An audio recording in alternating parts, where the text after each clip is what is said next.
Hey Vangshan family, welcome back. Let's start our new chapter.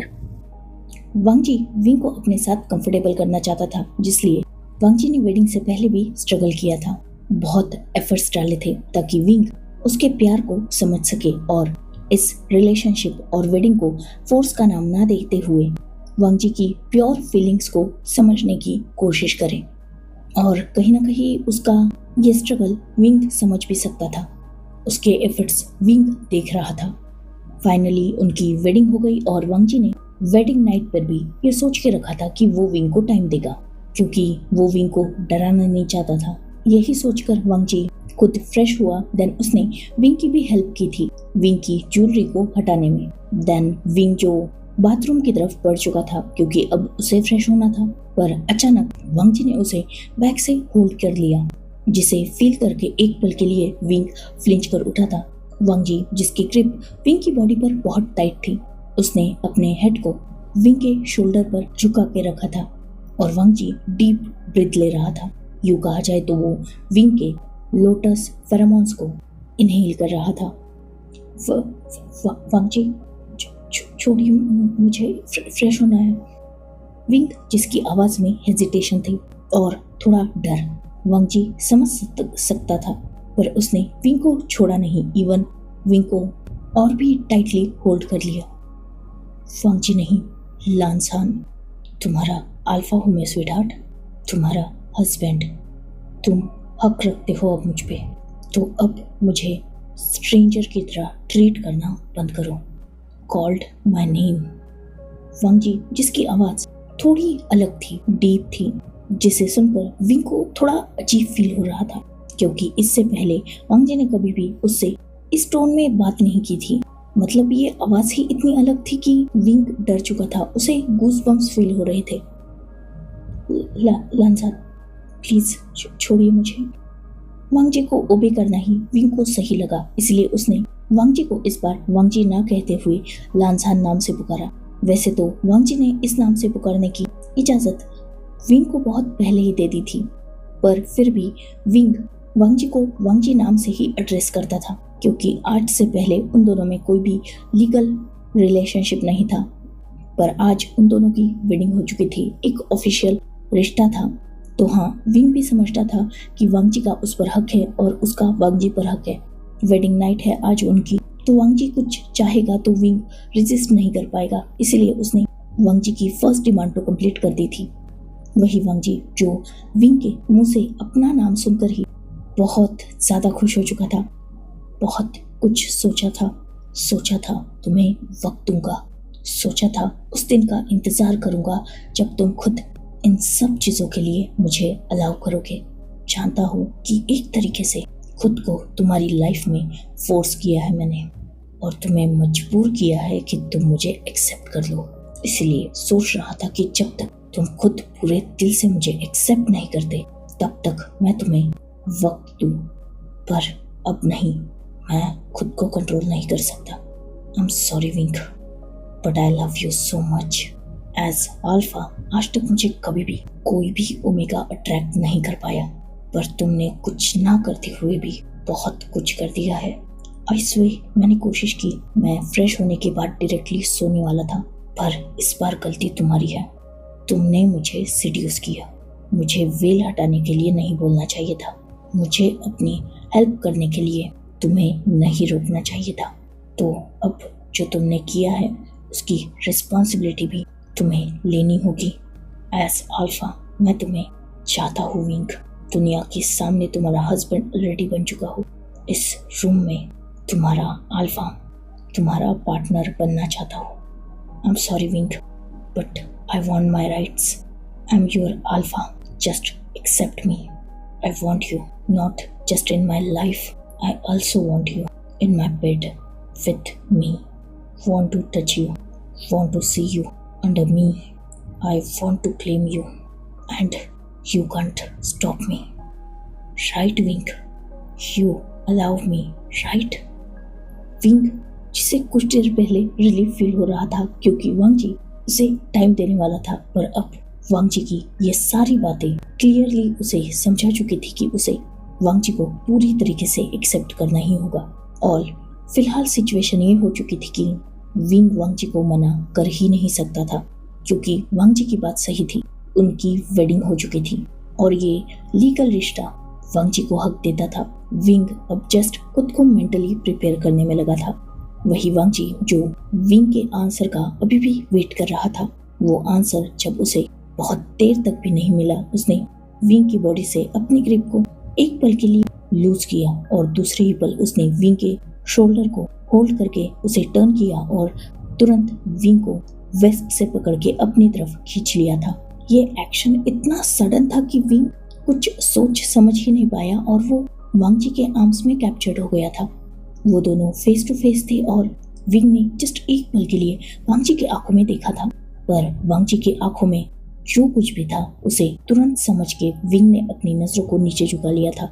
वही वांगजी, वो serious था, deep आई से विंग की तरफ देख रहा था। वो आगे बढ़ना चाहता है, पर अभी भी उसे विंग की परमिशन चाहिए। यही रीजन था कि उसने अपना दूसरा हाथ विंग की वेस्ट से हटाया और उसके चिन पर रखकर विंग के फेस को ऊपर किया। विंग जो वांगजी से आई कांटेक्ट अवॉइड कर रहा था, वही वांगजी जिसने खुद के फेस को विंग के फेस के बहुत करीब किया, वो विंग के चीक पर अपना चीक रब कर रहा था। Come on omega, allow your alpha, allow me for next step. Wangji की आवाज डीप थी, सीड्यूसिंग थी और जिस तरीके से वो विंग को टच कर रहा था, वो टच सॉफ्ट और जेंटल होने के साथ साथ विंग को सीड्यूस भी कर रहा था। बहुत कुछ चल रहा था उसके दिमाग में, पर वांगजी का उसे ओमेगा पुकारना जैसे उसे रियलिटी चेक दे चुका था। उसने आंसर तो नहीं किया, पर जस्ट अपने हेड को हल्के से नोट किया था। वांगजी जो तुरंत विंग की यह मूवमेंट समझ चुका था, उसने अपने फेस को विंग के फेस से दूर किया। विंग जिसने नजरें झुका के ही रखी थी, वांगजी जो आगे बढ़ा, उसने विंग के फोरहेड पर किस किया, देन उसकी नोट्स पर। I consider this action to your acceptance my omega. Wangji ने अपनी बात कंप्लीट की और डायरेक्टली विंग के लिप्स पर अपने लिप्स रख दिए थे। विंग जिसके दोनों हाथ वांगजी के शोल्डर पर थे, उसकी ग्रिप वांगजी के शर्ट पर टाइट हो चुकी थी। पहले वांगजी ने वेडिंग के दौरान सिर्फ पैक किया था, बट ऑब्वियसली ये वेडिंग नाइट थी और सिर्फ पैक से वांगजी का काम नहीं होने वाला था। वो बहुत कुछ ज्यादा चाहता था। वांगजी जिसने सबसे पहले तो विंग के लिप्स पर जस्ट अपने लिप्स रखे थे, वो फील करना चाहता था विंग के लिप्स की सॉफ्टनेस को। देन उसने हल्के से अपने लिप्स को मूव किया। वही विंग जो फील सब कुछ कर सकता था, पर मूव कुछ भी नहीं कर रहा था। वांगजी जिसने अपना माउथ ओपन किया और विंग के लिप्स को वो जिसे टेस्ट करने लगा। उसके सॉफ्ट लिप्स जो देखने में जितने खूबसूरत थे, उससे कई ज्यादा टेस्ट में डिलीशियस थे और वांगजी एग्जैक्टली उन लिप्स का टेस्ट ही तो फील करना चाहता था। अपनी टंग का यूज करते हुए वांगजी ने विंग की लिप्स को लीक किया और ये एक्शन विंग के लिए बहुत ज्यादा अजीब था, अलग था। उसकी ग्रिप वांगजी के शर्ट पर लगातार टाइट हो रही थी और वांगजी समझ सकता था ये। विंग ने अपनी आईज क्लोज करके रखी थी और जैसे जैसे वांगजी उसे टच कर रहा था, विंग जैसे खुद को थ्रो कर रहा था वांगजी के ऊपर। वो वांगजी के टच से उसके उन स्ट्रॉन्ग आर्म्स में जैसे मेल्ट हो रहा था और वांगजी जो लगातार जैसे विंग को संभाल रहा था, अपनी और भी करीब कर रहा था ताकि विंग उसे होल्ड कर पाए, उसका सपोर्ट ले पाए। वांगजी जो लगातार विंग के लिप्स पर अपनी टंग को मूव कर रहा था, पर विंग जो ऑब्वियसली अपना माउथ ओपन नहीं कर रहा था और अब वांगजी डेस्परेट, उन लिप्स को उसने बहुत अच्छी तरीके से टेस्ट किया था, तो ऑब्वियसली अब उसे विंग के माउथ का टेस्ट चाहिए था और ये तब तक नहीं होगा जब तक विंग अपने माउथ को ओपन नहीं करेगा। वांगजी समझ रहा था कि विंग अभी भी डरा हुआ है, हेजिटेशन है उसके अंदर। उसने खुद को विंग से दूर किया और वो विंग के ईयर के पास झुका था। वही उसका दूसरा हाथ जो विंग के सेकंड साइड चीक पर था और उसका थंब विंग के लिप्स पर। Open your lips, I want to enter in your mouth. Wing जो ये बात सुन के ही पूरा कांप चुका था। आज वांगजी की वॉइस ही अलग थी। ये एक अल्फा की वॉइस थी जो अपने ओमेगा से बहुत कुछ चाहता था। विंग जिसने ब्रीथली खुद को नॉर्मल किया क्योंकि उसकी हार्ट बीट इतनी फास्ट थी कि वो खुद अपनी हार्ट बीट सुन सकता था। साथ ही वांगजी की डीप ब्रीथिंग साउंड, उसकी उस वार्म ब्रीथिंग का एहसास जो उसे अपने फेस पर अपने नेक अराउंड अपने ईयर के पास हो रहा था, वही कहीं ना कहीं उसे बहुत अजीब फील कर रहा था, जैसे वो थोड़ा एक्साइटेड हो रहा था। उसे डर था, पर उसकी बॉडी कहीं ना कहीं वांगजी के टच से रिएक्ट कर रही थी और इस बात को विंग डिनाई नहीं कर पा रहा था। वांगजी का थंब जो अभी भी विंग के लिप्स पर था और वांगजी के चाहने पर, बोलने पर विंग ने अपने लिप्स को हल्का सा ओपन किया था, जिससे वांगजी का थंब जो विंग के मुंह में जा चुका था। वांगजी ने जैसे ही इस बात को फील किया था, फेस पर उसके स्माइल आ चुकी थी। उसने अपने फेस को विंग के फेस से दूर किया और वो विंग की तरफ देखने लगा। मासूम सी शक्ल जो पूरी तरीके से रेड हो चुकी थी, क्लोज आईज और विंग की ब्रीदिंग जो हैवी हो चुकी थी। वांगजी जिसके फेस पर अब जाकर कहीं जेन्युइन ब्यूटीफुल स्माइल आई थी, अपने ओमेगा को ऐसे देखकर वो खुद को होल्ड नहीं कर पाया और उसने अब अपना थंब हटाया और सीधा विंग के लिप्स को कैप्चर कर लिया। उसकी टंग जो विंग के माउथ के अंदर थी और वांगजी जो विंग को जैसे पूरा खा जाना चाहता हो, विंग के पूरे माउथ में वांगजी अपनी टंग को स्क्रॉल कर रहा था। उसके लिप्स की मूवमेंट बहुत ज्यादा फास्ट थी। वही विंग जो बस कोशिश कर रहा था खुद को होल्ड करने की और इन सब चीजों को प्रोसेस करने की। उसका माइंड ब्लैंक हो चुका था और वांगजी क्लियरली ये समझ सकता था कि विंग किसी में बिल्कुल अच्छा नहीं है। खैर, वांगजी उसे प्रूव बना देगा। उनका ये फर्स्ट डीप किस विंग को ब्रीड आउट कर चुका था। विंग जो वांगजी के शोल्डर पर हिट कर रहा था ताकि वांगजी उससे दूर हो जाए, वो हैंडल नहीं कर पा रहा था ये सब कुछ। वही वांगजी जो ना चाहते हुए भी विंग से दूर हो चुका था। विंग जैसे ही वांगजी से दूर हुआ था, वो डीप ब्रीथ लेने लगा था। उसने अपने हेड को वांगजी के शोल्डर पर रख दिया था, क्योंकि ऑब्वियसली अब तक वो पूरी तरीके से सिर्फ वांगजी के ही सपोर्ट से खड़ा था। इवन वांगजी ने उसे होल्ड करके रखा था, इसीलिए विंग खड़ा भी था, वरना अब तक तो वो नीचे गिर चुका होता। विंग जो डीप ब्रीथ ले रहा था वही वांगजी। उसका एक हाथ तो विंग को होल्ड करके रखे हुए था, पर उसका दूसरा हाथ जो विंग के हेयर्स में पहुंच चुका था, वो विंग के हेयर्स को सहला रहा था, उनके साथ खेल रहा था। विंग जिसे अच्छा खासा टाइम दिया था वांगजी ने, तो उसने खुद को संभाल लिया था। वांगजी ने जब देखा कि विंग स्टेबल हो चुका है, उसने विंग के हेयर्स को ही ग्रैब कर लिया। अब तक वो उन्हीं हेयर्स से खेल रहा था, पर अब उन्हीं हेयर्स में उसकी ग्रिप थोड़ी टाइट हो चुकी थी। इतनी नहीं कि विंग को हर्ट कर दे, और हाँ, इतनी कि वो उन हेयर्स को होल्ड करके विंग के हेड को ऊपर कर चुका था। विंग ने अपनी आईज ओपन की थी कुछ देर पहले ही, और फिलहाल वो दोनों भी एक दूसरे की आंखों में देख रहे थे। ये बस कुछ पल का आई कांटेक्ट था, पर वांगजी को ये देखकर अच्छा लगा था कि विंग उसके टच के साथ कंफर्टेबल होने की कोशिश कर रहा है। उसके फेस पर कोई डिस्गस्टिंग लुक नहीं है, या वो हेट नहीं कर रहा वांगजी को इन सब चीजों के लिए।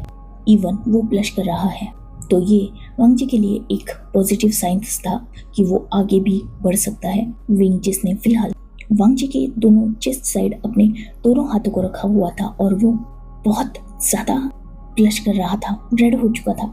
वही वांगजी की नजरें जिस तरीके से उसे देख रही थी, वो ये सब कुछ टॉलरेट नहीं कर पाया। शायद यही रीजन था कि विंग जैसे खुद को छुपाने के लिए ही टर्न हो चुका था, पर ऑब्वियसली वांगजी ने उसे होल्ड करके रखा था, तो वो वांगजी से दूर नहीं जा सकता था।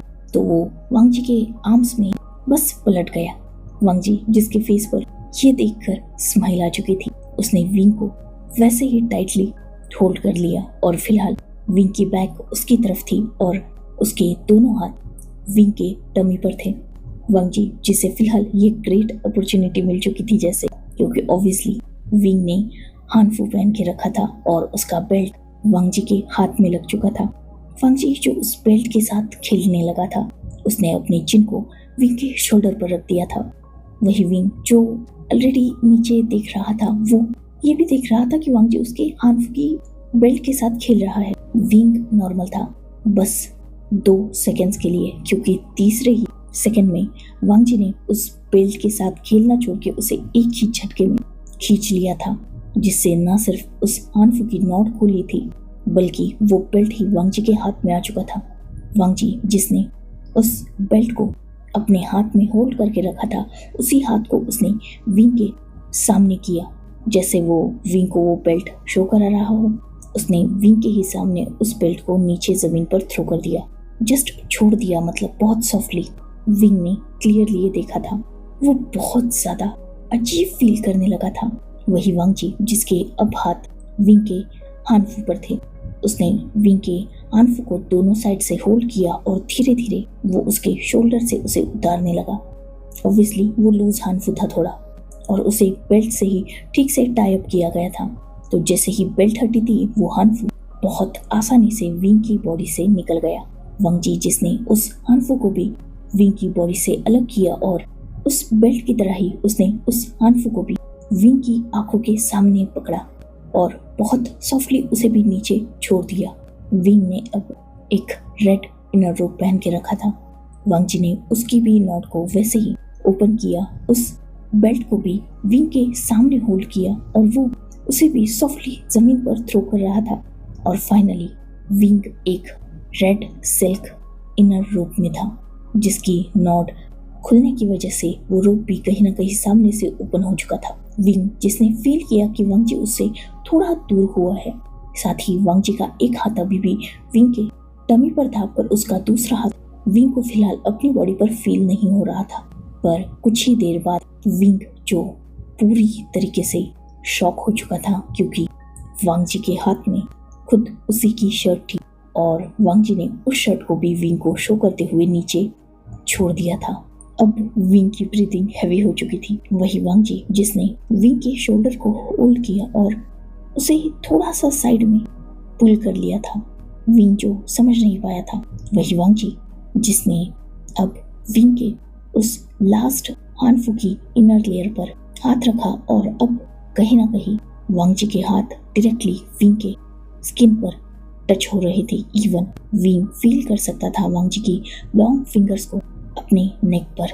जानबूझ के वांगजी उसकी नेक को टच कर रहा था, अपनी फिंगर्स से सॉफ्टली सहला रहा था। उसने उस लेयर को भी बहुत सॉफ्टली विंग की बॉडी से अलग किया और उसे भी विंग की आईज के सामने किया। विंग जो हद से ज्यादा रेड हो चुका था और अब उसे समझ में आ रहा था कि वांगजी एग्जैक्टली क्यों उसे पुल कर रहा था। सामने मिरर था और वांगजी मिरर थ्रू ही विंग की तरफ देखते हुए उस हानफू को विंग के सामने नीचे छोड़ चुका था। वही विंग जो क्लियरली वांगजी की वन साइड बॉडी को देख सकता था, क्योंकि वो भी शर्टलेस था। वही विंग खुद को भी वांगजी के साथ देख सकता था, जो फिलहाल लगभग हाफ नेक था। विंग जो इतना ज्यादा एम्बैरेस हो चुका था कि उसने अपनी नजरें डायरेक्टली नीचे झुका ली थी। उसकी ग्रिप उसकी लोअर पर टाइट हो चुकी थी। वही वांगजी जो मिरर थ्रू ही विंग के हर एक्सप्रेशन को बहुत अच्छी तरीके से नोटिस कर रहा था। उसके फेस पर स्मोक था। उसने विंग के हेयर्स को, जो ज्यादा बड़े नहीं थे पर हाँ शोल्डर तक तो आते ही थे, उन्हें स्लाइडली अपनी एक ही फिंगर से साइड किया। और विंग जिसने जैसे ही उन फिंगर्स को फील किया था, वो और भी ज्यादा डर रहा था।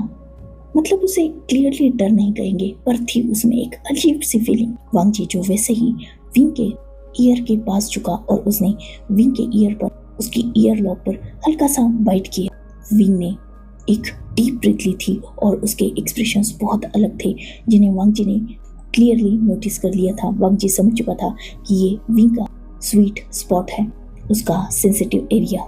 यही रीजन था कि वांगजी अब अपनी टंग से विंग के ईयर को लीक करने लगा। वही विंग जिसे बहुत अजीब सेंसेशन अपनी बॉडी में फील हो रही थी, उसकी ग्रिप लगातार टाइट हो रही थी अपने ही पैंट्स पर। वही वांगजी की डीप ब्रीदिंग की साउंड जो वो क्लियरली सुन सकता था, उसका टच वो फील कर सकता था। वो सब कुछ उसके लिए बहुत अजीब हो रहा था। वांगजी ने ऑलरेडी अपने एक हाथ से विंग की टमी को ग्रैब करके रखा था, पर उसने अपना दूसरा हाथ अब विंग के ब्रेस्ट पर रख दिया था और उसने पीछे से फुल्ली विंग को हग कर लिया था। मतलब जहाँ उसका एक हाथ विंग के टमी पर था, वही उसका दूसरा हाथ एक साइड से विंग को होल्ड करके उसके दूसरे साइड आर्म पर था। ब्रेस्ट के ऊपर से ही उसने विंग के सेकंड आर्म को ग्रैब कर लिया था और वो विंग की बॉडी पर अपनी ग्रिप को लगातार टाइट कर रहा था। साथ ही उसका सॉफ्ट टॉर्चर जो विंग के नेक एरिया और उसके ईयरलॉब पर हो रहा था, वो तो बहुत अलग था। धीरे धीरे वांगजी विंग के नेक एरिया पर लीक करने लगा, उसे बटरफ्लाई क्लिक किस करने लगा और वो एहसास विंग के लिए और भी ज्यादा अजीब था। हर टच के साथ विंग की बॉडी रिएक्ट कर रही थी, वो सेंसिटिव हो रहा था। उसने अपनी आईज क्लोज करके रखी थी पर वांग जी जो विंग के हर एक्सप्रेशन को मिरर थ्रू देख सकता था। ओपन योर आइज, देखो अपने अल्फा को, देखो खुद को, you melting in my arms Wing, come on omega. Wang Ji जिसकी वॉइस ही डीप थी और विंग इसे रेजिस्ट कर ही नहीं पाया, जैसे उसकी बॉडी अपने आप ही वांग जी के सारी बातों को फॉलो कर रही थी, उसके टच को रिएक्ट कर रही थी। यही रीजन था कि अब तक विंग जिसने अपनी नजरें झुका के रखी थी, आईज क्लोज करके रखी थी, उसने अपने हेड को ऊपर किया और बहुत हेजिटेटली अपनी आईज को ओपन किया। वांग जी जिसने जैसे देखा कि विंग अपनी आईज ओपन करके खुद के रिफ्लेक्शन को और साथ ही वांग जी को भी मिरर थ्रू देख रहा है, उसने एक स्माइल की और अपनी टंग से विंग के नेक पर लिक किया। मिरर थ्रू ही उन दोनों का आई कांटेक्ट था और ये हरकत विंग को बहुत ज्यादा अलग लगी थी, इतनी अलग कि उसने तुरंत ही अपनी नजरें हटा ली थी। वो फील करना अलग होता है पर उसे देखना ये शायद बहुत अलग था। वांग जी जिसके फेस पर स्माइल आ चुकी थी, उसने अब वैसे ही विंग को डायरेक्टली अपने बाहों में उठा लिया और उसे बेड पर जेंटली रख दिया था। विंग जिसकी लगभग हाफ बॉडी बेड के ऊपर थी और उसके नी के नीचे का हिस्सा बेड के नीचे था, वही वांग जी जो सीधा विंग पर आ चुका था। उसके दोनों हाथ विंग के दोनों साइड पे थे और वो विंग को देख रहा था अपनी डीप आईज से। विंग जो ये सब कुछ फील कर सकता था, उसने अपने फेस को टर्न कर लिया था। वही वांग जी जो अपने ओमेगा को बहुत डीपली ऑब्जर्व कर रहा था, उसने अपने एक ही हाथ से अपने पूरी बॉडी को वेट को मेंटेन किया और अपना दूसरा हाथ उठा लिया था। उसका हाथ डायरेक्टली विंग के ब्रेस्ट टकर के पास था। उसने उसे निकाल के सीधा साइड में थ्रो कर दिया और जैसे ही विंग ने ये फील किया, उसने शॉकिंगली नीचे देखा। अब वो लगभग वांग जी के सामने हाफ न्यूड था। उसने अपना हाथ बढ़ाया ही था खुद को हाइड करने के लिए, पर वांग जी जिसने पहले ही विंग के हाथ को साइड में जस्ट हल्का सा पुश कर दिया, उसने एक नजर विंग की तरफ देखा जो वांग जी की तरफ ही देख रहा था। उसकी आंखों में शौक था। I am allowed right, so don't stop me, from today you are only mine, so don't stop me, just feel me.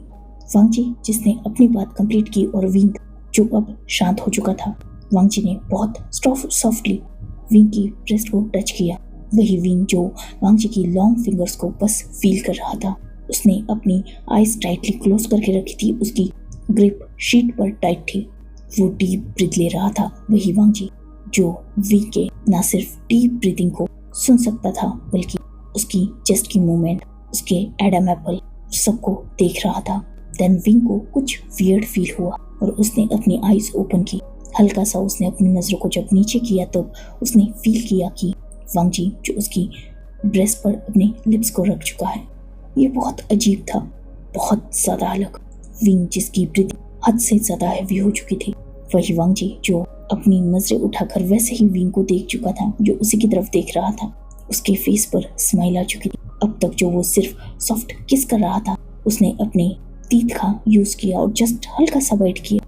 Unconsciously he wing के माउथ से एक सॉफ्ट वॉइस निकली थी पेन की, जिसे सुनकर एक पल के लिए तो वांग जी भी शांत हो चुका था क्योंकि वो वॉइस बहुत सॉफ्ट थी। वही विंग जिसने जैसे ही फील किया था, उसने तुरंत अपने हाथ को उठाकर अपने मुंह को बंद कर दिया था, मतलब कवर कर लिया था। वांग जी जिसके फेस पर ये देखकर और भी ज्यादा स्माइल आ चुकी थी, वो ऊपर उठा और उसने विंग की हाथ की उस रिस्ट को ग्रैब कर लिया और उसे साइड में होल्ड कर लिया। उसकी फिंगर्स में अपनी फिंगर्स को इंटेगल करने के बाद उसने उसी हाथ को बेड पर प्रेस कर दिया था। वो विंग के फेस के करीब गया, वही विंग जो वांग जी को ही देख रहा था। Shockingly, you allowed to take my name, mourn for me, my Omega, don't hold yourself back, just enjoy my touch, feel me, I am your alpha husband and I will allow you everything, mourn for me, touch me, scratch me, feel my love। वांग जी जो ये सारी बातें wing की आंखों में देखकर कर रहा था, वही विंग जो बहुत ज्यादा अलग फील कर रहा था। कहीं ना कहीं विंग वांग जी की आंखों में अपने लिए एक पैशन, प्यार और साथ ही नीड और लस्ट भी देख सकता था। आज तक उसने जब भी किसी और की आंखों में अपने लिए लस्ट देखी थी उसे अजीब लगा था। इवन वो उन अल्फाज पे गुस्सा करता था। यही रीजन था कि विंग अपने फेस को हमेशा मास्क से कवर करता था, क्योंकि कहीं ना कहीं वो जानता था कि वो ब्यूटीफुल है और इस दुनिया में जो अल्फाज है वो उसे ठीक से जीने नहीं देंगे। वो एक सिंगल पेरेंट था, वो था बहुत स्ट्रांग, फाइट कर सकता था, खुद को प्रोटेक्ट कर सकता था, पर हर दूसरे से वो लड़ नहीं सकता था ना। यही रीजन था कि उसने अपने फेस को कवर कर लिया था। इवन चैंग के अलावा सिर्फ लैन फैमिली ऐसी थी जिसने विंग का फेस देखा था। विंग चैंग की वजह से हर दूसरे दिन कॉलेज जाता था, क्योंकि चैंग बहुत नॉटी था। अक्सर उसकी कोई ना कोई कंप्लेंट घर पे आती ही रहती थी, पर विंग वहाँ भी पे फेस कवर करके जाता था। आज तक प्रिंसिपल ने तक विंग का फेस नहीं देखा था। लैन फैमिली को भी विंग ने अपना फेस इसलिए दिखाया क्योंकि वो चैंग के इन लॉज बनने वाले थे, पर फिलहाल इसी फेस की वजह से ये हो चुका था कि वो ही लैंस के फर्स्ट हायर का ओमेगा बन चुका था। और आज उसी वांग जी की आंखों में, या यूं कहा जाए अपने अल्फा, अपने हस्बैंड की आंखों में उसने अपने लिए सेम डिजायर्स देखे। उसे बुरा नहीं लगा, क्योंकि एक तो ये वांग जी का हक है, दूसरा इस तरीके से उसे देखने का हक ही सिर्फ वांग जी रखता है। शायद ये बात खुद विंग का दिल ही एक्सेप्ट कर चुका था, इसीलिए उसे वांग जी की ये नजरें भी अपने ऊपर गलत नहीं लग रही थी, बस उसे एम्बैरेस और ब्लश फील करा रही थी। यही रीजन था कि कुछ देर बाद ही विंग ने अपनी नजरों को हटा लिया था।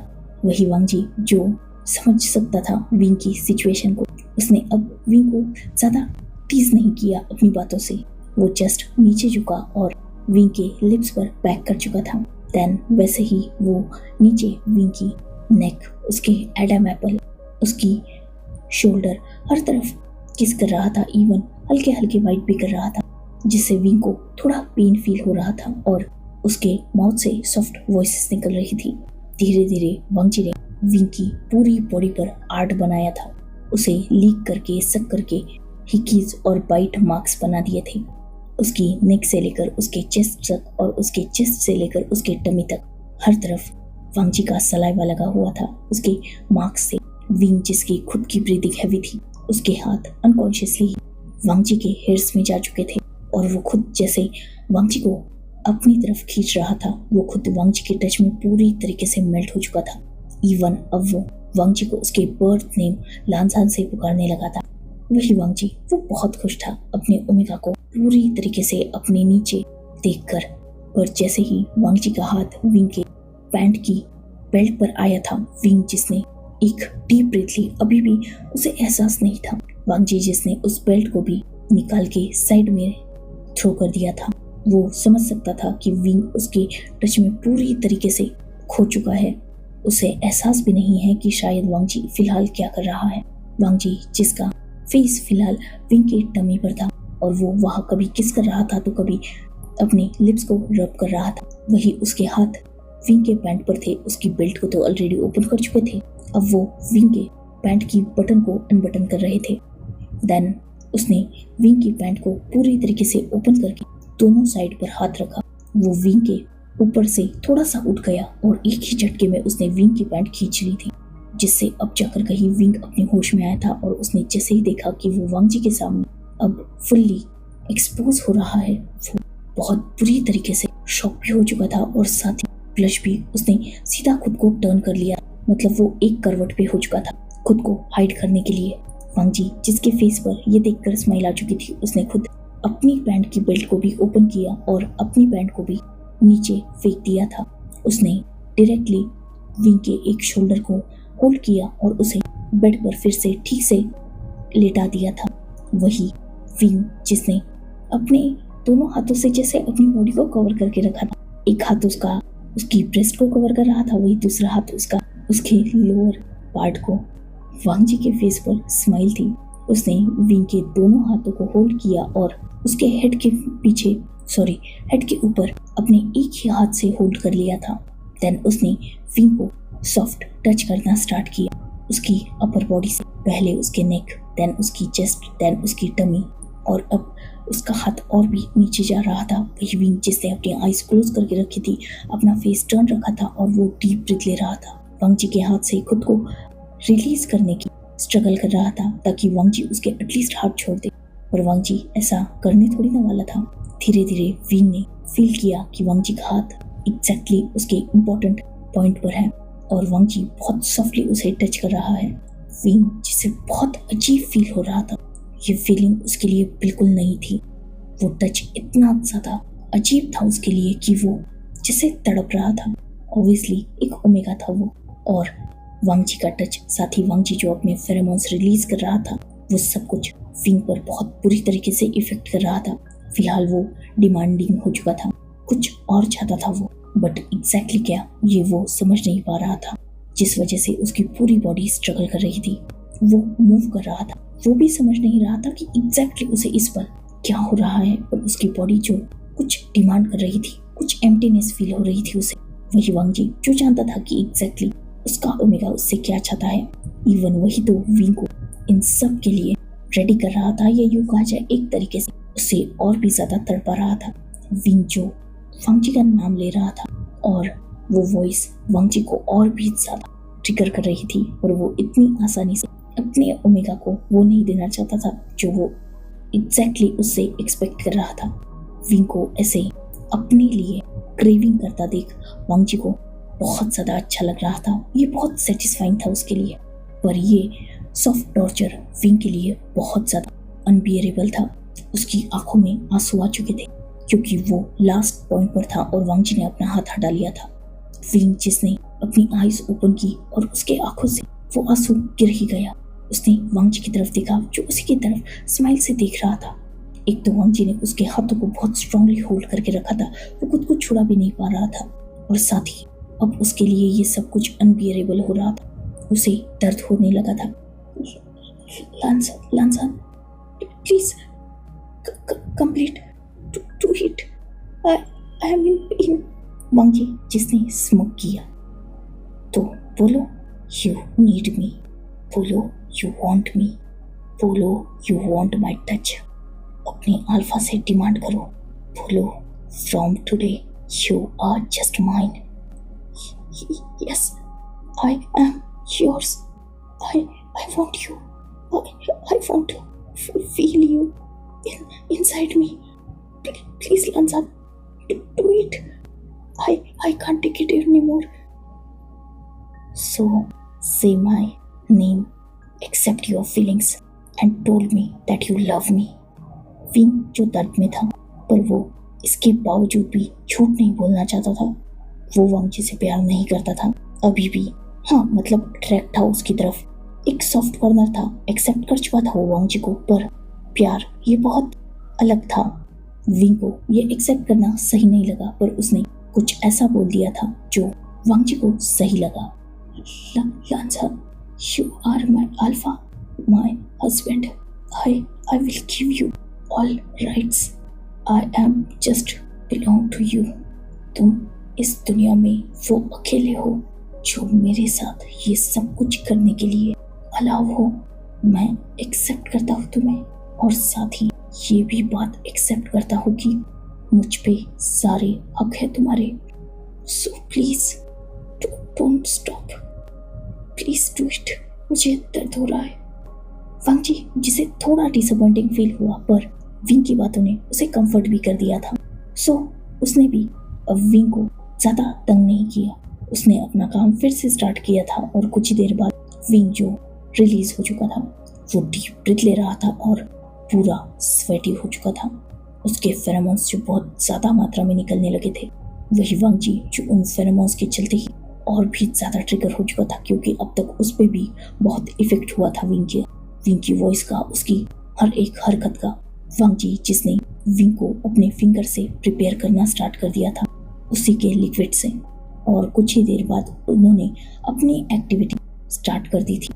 विंग जिसे स्टार्टिंग में बहुत पेन हुआ, वही वांग जी जो हद से ज्यादा सेटिस्फाइड था। विंग के अंदर एंटर होते ही उसने जैसे हेवन को टच कर लिया था। सच में इतनी ग्रेट फीलिंग शायद उसे विंग से ही मिल सकती है। अपने प्यार को टच करना, उसे अपने नीचे देखना, वो जब आपके नाम से मौन करता है वो कितना सुकून दे सकता है, ये वांग जी को इस पल समझ में आ रहा था। विंग जिसके आंखों से स्टार्टिंग में आंसू तक निकले थे, इवन वांग जी ने ये तक फील किया था कि विंग की ब्लीडिंग हो रही है, ऑब्वियसली 18 साल से विंग शायद अनटच था। चैंग के बाद शायद उसने अपने अल्फा को खो दिया या जो कुछ भी था, पर तब से शायद विंग ने किसी और को अपने करीब आने ही नहीं दिया। इसीलिए ये जब इतने साल बाद रिपीट हुआ तो विंग की ब्लीडिंग हुई और वो वांग जी को बहुत अमेजिंग फील करा रहा था। वांग जी को जस्ट ऐसा फील आ रहा था कि विंग बिल्कुल प्योर है, वर्जिन। और वांग जी भी जानता था कि ये झूठ है, पर फिर भी ये फीलिंग उसके लिए बहुत ग्रेट थी। उस रात उन्होंने बहुत इंजॉय किया, खासकर वांग जी जो विंग को हर राउंड पे तड़पा रहा था और बाद में विंग को वो दे रहा था जो वो एग्जैक्टली चाहता है। विंग भी समझ सकता था कि उसका अल्फा उसके साथ खेल रहा है। उसके अल्फा को मजा आ रहा था जब उसका ओमेगा उसके सामने खुद को सबमिट कर रहा था। और कहीं ना कहीं वांग जी पहले जेंटल था और बाद में वो बहुत ज्यादा रफ था, जिसकी रफनेस विंग हैंडल तक नहीं कर पाया था। करीबन 4 राउंड वो जाग के या जो यूं कहा जाए कि होश में वांग जी को फील कर रहा था, पर 4th राउंड के बीच में ही वो अनकॉन्शियस हो चुका था, थक ही इतना चुका था। पर वांग जी उसकी एनर्जी पीक पर थी, साथ ही उसका सेटिस्फेक्शन लेवल बहुत हाई था। पर विंग जो 4th राउंड के बीच में ही अनकॉन्शियस हो चुका था, तो वांग जी इतना बड़ा जानवर भी नहीं था कि वो अनकॉन्शियस विंग का भी फायदा उठा। इसलिए उसने जस्ट 4 राउंड कंप्लीट किया, खुद को सेटिस्फाइड किया एंड वो विंग को क्लीन करने बाथरूम में ले जा चुका था। उसने विंग को क्लीन किया और विंग को बीच में थोड़ा सा होश आया भी था। उसने देखा भी कि विंग वांग जी उसे क्लीन कर रहा है, पर वो थका ही इतना था कि फिर से सो गया। देन वांग जी ने विंग को क्लीन किया, खुद को क्लीन किया, उसे बाहर लाया, काउच पर लेटाया और शीट को चेंज किया। देन उसने विंग को बेड पर लेटा दिया और खुद भी उसके साथ उसके साइड में ही लेट चुका था। उसने विंग को पूरी तरीके से अपनी आर्म्स में होल्ड किया और वो दोनों भी सो चुके थे। So enough for today. Let's take a break. Next chapter, next video. If you like my explanation, like, comment and subscribe my channel. Hopefully you all are enjoying this fan fiction. Goodbye, take care, enjoy your beautiful life.